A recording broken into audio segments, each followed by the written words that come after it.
afternoon, I'm Raylene Ramsey. This is your afternoon news fix for Tuesday, the 11th of June. The Agriculture Minister says the government's committed to National's campaign pledge to price farming emissions by 2030.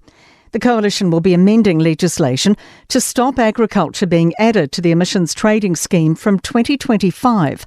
If public-private partnership group He Waka Eka Noa couldn't find a different way to price farming, the backstop had been entering the ETS to offset emissions. He Waka Eka Noa is now being disestablished, and Minister Todd McClay says its replacement will work hard on a solution to a difficult problem. But in my discussions with the wider sector, they agree that it's in everybody's best interest that we find ways to get emissions down without closing down farms. DNA evidence is a focal point in Scott Watson's second Court of Appeal hearing. He was found guilty of murdering Ben Smart and Olivia Hope in the Marlborough Sounds in 1999. Whether strands of Olivia's hair found on a blanket on Watson's boat is reliable evidence is being discussed today. Initially, no hair was found, but two were discovered after a second search. Open Justice reporter Catherine Hutton says the mood in the court is sombre. It's very quiet. You could hear a pin drop. I think everybody is trying to get their head around the DNA evidence. Police say a lack of new leads is behind them offering an $80,000 reward for information on missing Marukopa man Tom Phillips.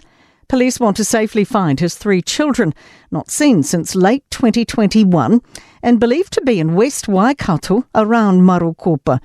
Acting Detective Inspector Andrew Saunders says the investigation hasn't been fruitful. We haven't had any credible sightings. We continue to receive information, but that has diminished over the past 6 months, hence why we're moving to this next phase. Singapore Airlines has offered thousands of dollars to passengers injured on a flight that hit severe turbulence last month. It's fully refunding everyone on the London to Singapore flight in which one died and dozens were injured.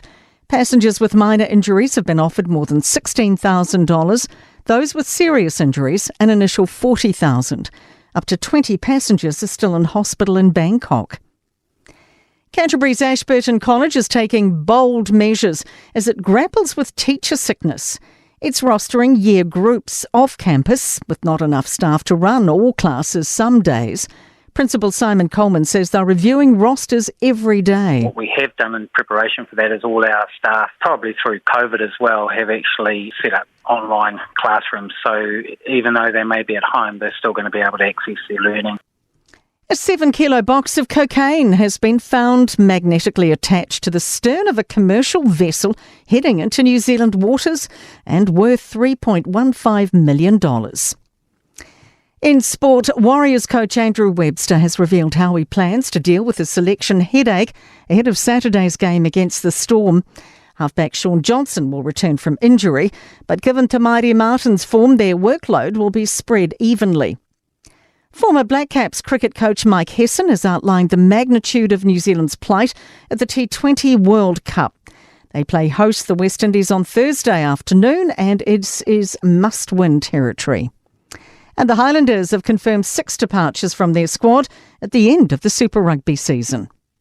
I'm Raylene Ramsey. That is your latest news fix. We'll be back with the next update tomorrow morning from the Newstalk ZB newsroom.